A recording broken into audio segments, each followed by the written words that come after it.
Before I ask him a question, what do y'all think about Russell Westbrook as a Denver Nugget?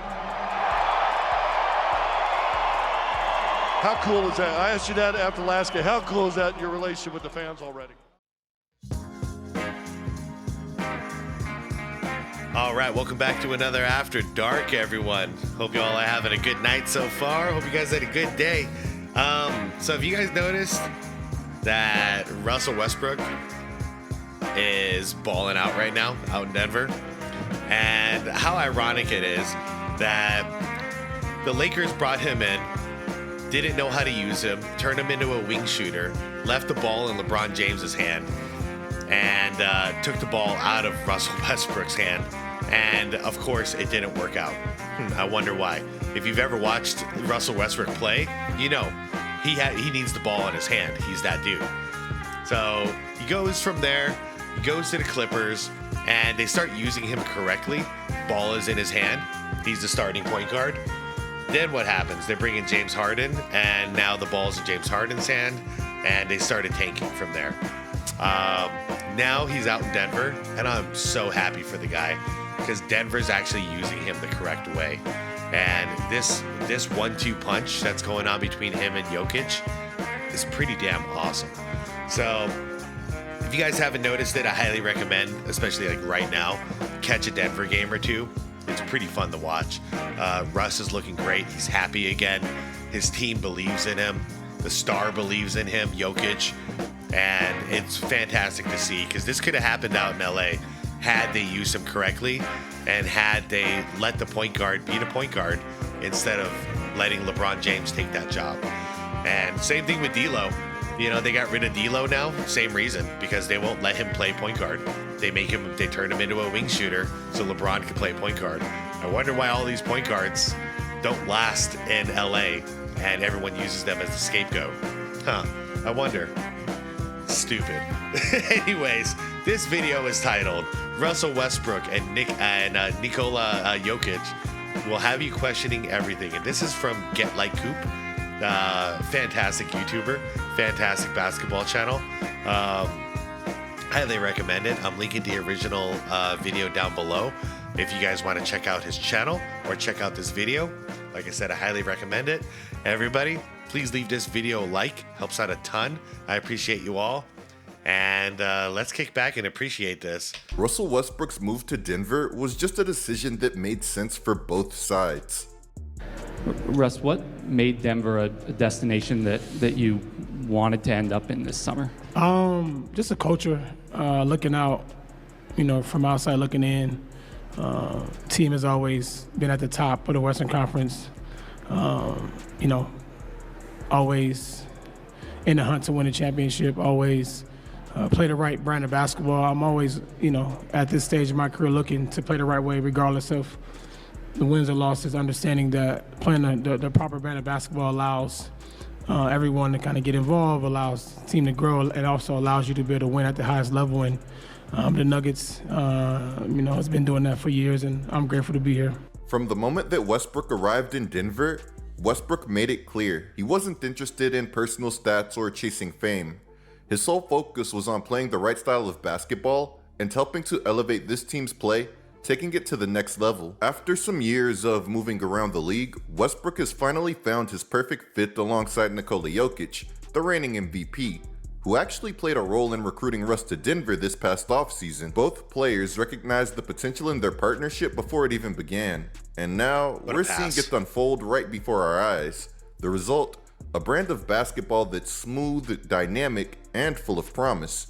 And the best part is, we're only getting started, which does feel sort of crazy to say, especially with Westbrook being 36, but we'll dive into just how crazy that all of this is in a minute. If you want to make a great addition to your feed, they are just finding their flow, which is really, really exciting. I wonder by the playoffs what they're going to look like.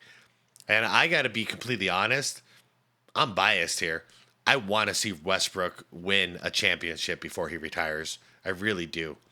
Same way I want to see Kyrie win a second one before he retires. Like the Nuggets did with Westbrook, then make sure to subscribe and turn on notifications so that you never miss a video. Also, if you're enjoying the content, then don't hesitate to hit that like button. Now, sir. for a word from today's sponsor. Done. Today's content is brought to you guys by Underdog. With Underdog. Underdog, you just have to pick your favorite players, choose whether they'll go higher or lower than their current stat lines, and that's it. You're in the game. Whether it's points, rebounds, or whatever, the more you pick right, the more you win. Freaking There's no gambling better apps time are to sign up for everywhere. Underdog than now. Because Everywhere. right now, when you sign up using my code COOP, you can claim up to $1,000 in bonus cash and a free pick to get you started. Plus, signing up is an easy way to support the channel. Thank you. If you ever want to know like whether the house wins or not, just try to consider where they're getting all this advertisement money on every YouTube video, every commercial, everywhere. All this advertisement costs a lot of money. Where are they getting that money? That's from us. You Underdog for the sponsor. Putting Russell Westbrook and Nikola Jokic on the same team, yeah, that might have seemed like a risky move to some people, but as I said when the move first happened, this move was always going to be an all-upside move for the Denver Nuggets. This past offseason, the Nuggets would bring Westbrook in on a 2-year deal that has a player option and pays $6.8 million. That's it. Damn. There's He took low pay. Props to him. I really hope he wins now. I really do. He has checked his ego, and he knows what's important. He wants to win. I'm all on board. no catch. There's no nothing. The Nuggets are paying somebody who has the ability to come in and play like an all-star virtually nothing compared to what an all-star actually gets. They're paying somebody who has produced at an all-star level for them at times the veteran minimum. That is insane. Sometimes it can really be those small moves that end up making a big difference for a team. Russell Westbrook wasn't some current megastar that the Nuggets would have to trade a ton of assets to acquire. Instead, he's a living legend that the Nuggets would be able to acquire for an absolute discount relative to his actual value. And this is in large part due to the perception of him changing over the last few years. And as one source told me, you remove a vampire from the locker room. That meaning a vampire sucks the blood out of the locker room. Russell Westbrook moves on. They got rid of LeBron James? They got rid of the vampire?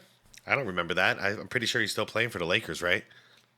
Nah. We're really comparing Westbrook to a vampire who was sucking the life out of the Lakers locker room. Yeah, that's sort of disgusting. Westbrook was far from perfect in Los Angeles, but to label him as a vampire just because the Lakers mismanaged their assets and brought in a player who didn't fit well, that is deeply misguided. Westbrook's time in Los Angeles was so rough that it almost felt like a bad dream. There were moments on the court that I never thought that I'd witness. And trust me, these kind of moments, you never want to see them happening to anybody. I know. It was hard to watch. Trying to contain It was hard to watch this era of his career. Crowd kind of telling him no, and he missed it. Davis, another rebound. Did you guys hear that? Westbrook thought about it. Crowd kind of telling him no, and he missed it. The crowd was literally telling him to not shoot the basketball. The very fans in his own hometown, in his own arena, were telling him to not shoot the ball. To be fair, that was a bad shot. I mean, this guy's got a height advantage, and Russ was never that player who's going to be busting that face-up three right in someone's face. That's not his game at all. He doesn't belong on the wing. Hometown, in his own arena, were telling him to not shoot the ball. Something like this could break even the strongest minds. Yeah. Now, compare something like that to how much this man has been loved in Denver. Yep. Before I ask him a question, what do y'all think about Russell Westbrook as a Denver Nugget? Nice. How cool is that? I asked you that after last game. How cool is that, your relationship with the fans already? It's amazing, man. It's a blessing. I'm thankful for all you guys. Thank you for your support. I'm happy to be here. I got a lot of work to do, so thank you. Second time this year, you and the big fellow, a triple-double in the same game, and you guys have a chemistry that usually takes years to kind of mesh. I mean, Nikola's the best player in the world, man, and I just try to play off of him, make the game easy for him, and he does a hell of a job making it easy for myself and everybody else as well. What do you think the key is for this team to keep this thing rolling and getting yourselves into the playoffs in a high spot? Togetherness, consistency, do a good job of sticking together through ups and downs. And nice block. Tonight I thought we did a good job in the second half of sticking together and came out with the win. All right, man, you're always fun to watch, man. I know these guys here love you. Thank you, sir. Appreciate it. Thank you, guys. Appreciate it. Joining the Clippers would be... I don't know, you guys, it makes me so happy to see him getting this praise. It really just warms my heart, because I hear all these stories about how good of a dude he is, like off the court. Like he does all these like silent, kind acts for people, and he does it anonymously. That's my kind of dude. So I'm so happy he's getting appreciated again. Be a breath of fresh air for him, particularly after stepping up with some huge playoff performances in the absence of Paul George and Kawhi Leonard. Yeah. But with his role shrinking in Los Angeles and the team leaning on a more ball-dominant style of play that didn't feature him, Westbrook, who sought to play the game the right way and had much more to give, against all odds would find an even better opportunity in Denver. To be honest, it was unique. They just didn't put me in a position to make it unique. I was in a position where I was playing not my position, and being able to be here and Coach Malone allowed me to be able to use my speed, use my transition skill to be able to make other guys better. Makes the game easy for everybody surround me, and that's what I love to do best. People went after Westbrook for what he said here, but as it turns out, he was spot on. Yeah, the Nuggets have found a way to make the most of. I mean, anybody who knows hoops knows he was mismanaged in LA. Like he was used improperly. We all know. I mean, I'm talking about the Lakers. They eventually, the Clippers used him incorrectly as well, but they started out correctly. In LA, he never even had one game where the ball was in his hand. So, yeah. I don't get it. Like, why would that be controversial? Like Coop is saying. Like, why is that a big deal? It's obviously the truth. Westbrook, and he's been doing the same for them. With the Nuggets allowing Russ to play his natural role as one of their primary ball handlers, Russ has made everything easier for every single player on the Nuggets roster, especially Nikola Jokic, who truly benefits from this dynamic. Westbrook's playmaking is such a weapon that even an aging DeAndre Jordan flashes signs of life playing with him. Klay Thompson, first points of the night. They are 1 of 7 for three-point. Nice lob. The Wayback Machine, Westbrook to Jordan for the jam. Does anybody else miss Lob City, or is it just me? I'm convinced that with the pressure that Russell Westbrook puts on opposing teams and his elite passing, that he could turn even a current Kendrick Perkins into a legitimate offensive threat. With their better big men, so you're going to be playing against secondary. The thing is no one is used to his style of play anymore, because he's been kind of dormant over the last couple of years because of the teams using him incorrectly. Everyone is used to just spot up shooters now. Now we got a dude who will go break you off the dribble, off the first dribble, penetrate, and dare you to close in the gap on him while he hits the open guy. Having Westbrook play this style demands a big guy stays down low, and that changes the whole defensive scheme for every team in the league. I'm really excited about this. Biggs. Perkins left open. A rare. Is that a pass? No. You don't think so? I want to be kind. I want to give him the benefit of take a look at the fine pass. Perk airballed. Ooh. He had a little jerk in that shot. Okay, maybe I'm dragging it just a little, but Westbrook is for sure a great playmaker. Not just a passer, there is a massive difference. Even at 36, Westbrook can still create with the best in the league.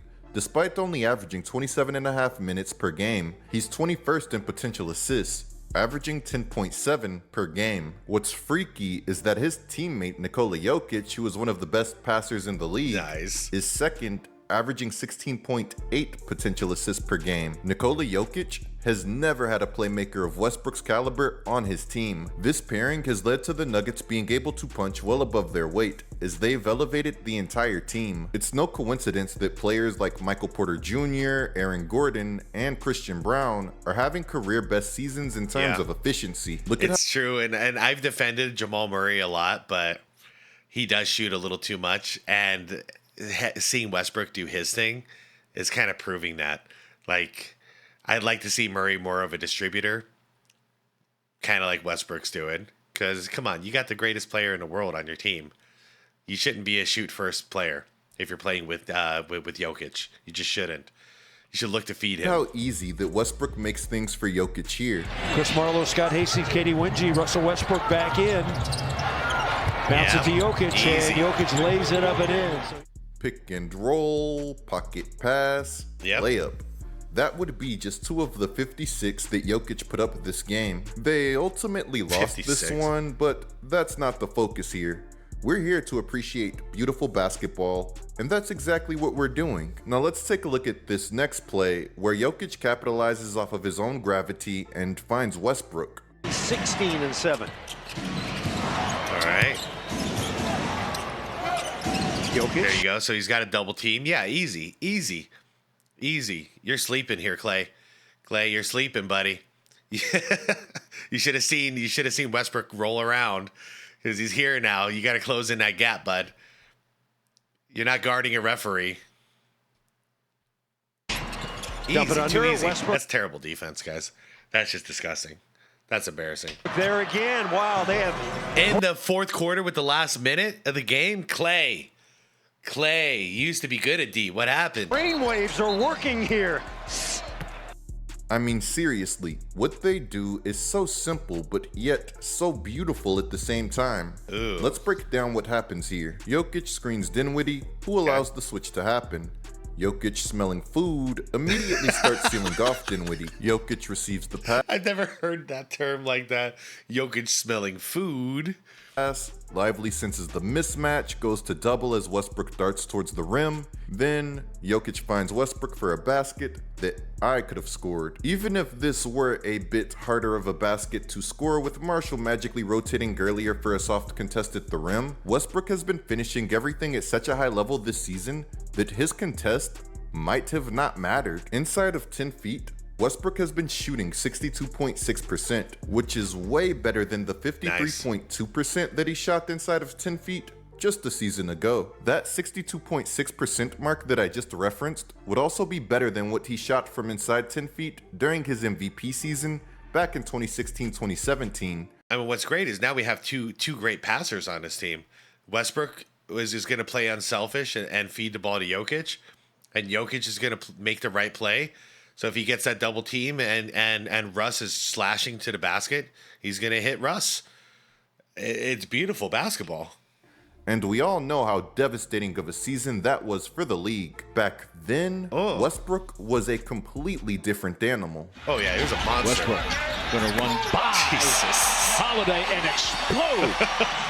Punishing. So he's shooting a percentage or so better than he did during his MVP season inside of 10 feet. The easier looks that he's getting playing next to Jokic, along with the benefit of modern spacing, certainly play a role. Still, his finishing has been very impressive this year. He's still so explosive and finishes so well that it's easy to forget that this guy is 36 years old. Westbrook's ability to seamlessly transition from primary ball handler to play finisher with his smart cutting and movement makes him a massive weapon for Jokic and this Nuggets team. Mike Malone did a great job of highlighting this aspect of Westbrook's versatility after the Nuggets beat the Mavericks January 12th.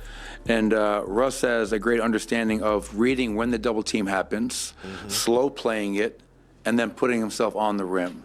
And obviously, I'm sure Jay Kidd's going to watch film with their guys, what they can clean up. But Russ is open, and if they collapse, there's a kick-out three for somebody.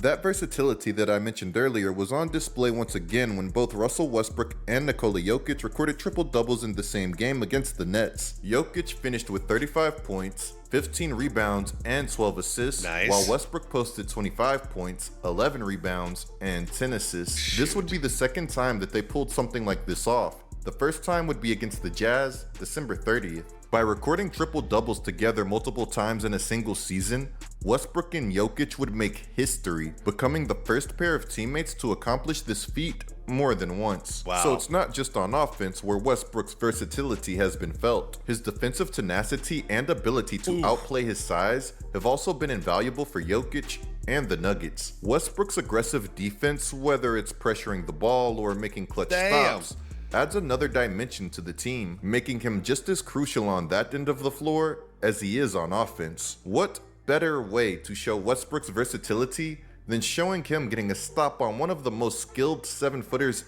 ever, Victor Wembanyama. Westbrook taking up the challenge, and Westbrook stole the ball. He was going man-to-man against Wemby? That's a crazy man. 3 on and he's running 2. the break. Jokic, and a nice lob. That's pretty. This wasn't some one-time stop either. Westbrook has... Wow. Look at this. He went through. That's a risky... Oh, my God. That's risky. He really wants it. No problem taking on matchups like this and holding his own. This is a crucial moment in the game. And look at Westbrook here. He's on an island with Wemby with little backside help, and the Nuggets aren't even breaking a sweat about it. Westbrook, yeah, Wemby's got to learn how to back up little guys like that. That's a little embarrassing. Like you got fried chicken on you. Just back him up. Post, back up. Also adds a bit of rim protection, which is really valuable when Jokic is your big. Somebody tell me, how much is this man making again? The Nuggets have a top-tier offense, being ranked 4th in offensive rating. When Jokic and Westbrook are on the floor together, their combination produces a rating that would lead the entire NBA. Defensively, they're a different story. They're not bad sitting at 16th, but there's definitely room for improvement. That's why the added defense that Westbrook brings is much appreciated. I actually really like how versatile that the Nuggets defense can be. I'd still like to see them add more on that side of the ball, but they're interesting on that end. The Nuggets adding defense, along with Jamal Murray playing at the level that we know that he can, easily makes the Nuggets one of the most dangerous teams in the Western Conference. Mr. Murray, where have you been?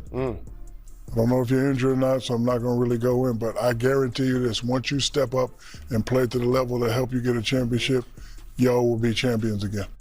Shaq challenged Murray to rise to the occasion, and he answered the call with a season-high 45 points against the Mavericks. I'll admit that I was skeptical and still am a bit skeptical about the Nuggets giving Jamal Murray the contract that they did at the time that they did, but as Shaq put it, he's one of the team's most crucial X factors. Yeah, they were a 1-2 punch that won a championship together between Jokic and Murray.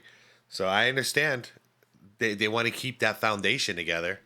Speaking of X factors though, I'll have to go more in depth on some of the Nuggets key players like Christian Brown, Peyton Watson, Michael Porter Jr., and Aaron Gordon in my next Nuggets video. With Westbrook as a starter, he's averaged 15.1 points, 7.6 assists, and 6.7 rebounds. The Nuggets have been cruising with him in the starting lineup alongside Jokic, and I hope that it stays that way. But starting or coming off of the bench, either way, Westbrook is going to do his thing. In the comments below, let me know what you guys think about everything. Anyways, there's some more going on in the basketball world that I need to be covering, so clicking the video on the screen right now or using code COOP for Underdog are both great ways to support this channel. I'm Get Like Coop, bringing you guys the scoop. Until our next upload. Great video. I'm a real big fan of Coop's channel. Just his voice alone is pretty awesome in storytelling. What did I want to say? Yeah, you know, one reason I think I'm really enjoying watching Westbrook play right now is that I'm getting this old school feeling watching him that I'm not getting from watching anybody else in the league at this point. And it's kind of taking me back about, like, I'd say healthily to about 2005, 2006. Like, I'm feeling that style of basketball from Westbrook, where he doesn't care what the current trend is, because Denver is not a copycat team by any means, and that's why I like Denver. So he's on the right organization where he says, hey, this is what I'm good at that nobody else can do. How about let me do the thing I'm good at and see what happens? And he's doing exactly that, which is penetrate the damn ball, watch the defense collapse on you, hit the open guy, and he's got a give and go partner now with Jokic, who will play whatever style. It doesn't matter. He's a very versatile player. So I'm really enjoying watching Westbrook just kind of blow up the data and analytics that say that this kind of style of basketball can't win. And I'm rooting for a team like this to win, to just shut up the analytics and go, well, maybe we need to copy this team now. You know what I mean? And change the formula of the league, because we need stuff like this. I wish we were doing something creative here in Phoenix, but we're not. We're another copycat team with a, with a big three, and it's boring. So I'm excited watching any team that breaks the mold, and Denver is doing exactly that. And they're ready. We're doing that, but add Westbrook to it, and they're really, really just playing very different basketball than the rest of the league, and I appreciate them for doing it. I appreciate Coach Malone for having the balls to do it, because it's his job on the line. If they do this and fail, he's gonna get fired. You know what I mean? Like, if this was an absolute disaster, but he's like, no, let's play some real basketball here. And then also the general manager and the owner, who I don't know who those guys are in Denver. Props to you guys for allowing this to happen too. So yeah. Of course, I'm always rooting for the Suns, but I'm going to be rooting for Denver, as I have been the last couple of years as well. And I'm also rooting for Dallas, because I want to see Kyrie. Kyrie's balling out too, by the way. I want to see Kyrie win a second championship without LeBron. So, much like Kobe did with the Shaq thing, like, I want to see him prove that, hey, I don't need him. I can win with other people as well. Anyways, everybody, thank you for watching. Like the video if you enjoyed it. Go check out Coop's channel if you enjoyed this, because I got the link down below in the description for you to do that. Leave a comment down below if you've been catching any of these Denver games. What do you think about Westbrook? How he was treated out in LA and in the other LA? And how do you think he's doing now? And also, who are you guys rooting for to win the championship this year? What teams are sticking out to you? What teams do you actually enjoy watching right now? Those are my questions. Because outside of the other two I listed, Dallas and Denver, San Antonio is the third team that I'm enjoying watching right now. Anyways, everybody, I'm out of here. Have a wonderful, peaceful night. Stay warm out there. It's been crazy cold lately. And peace out.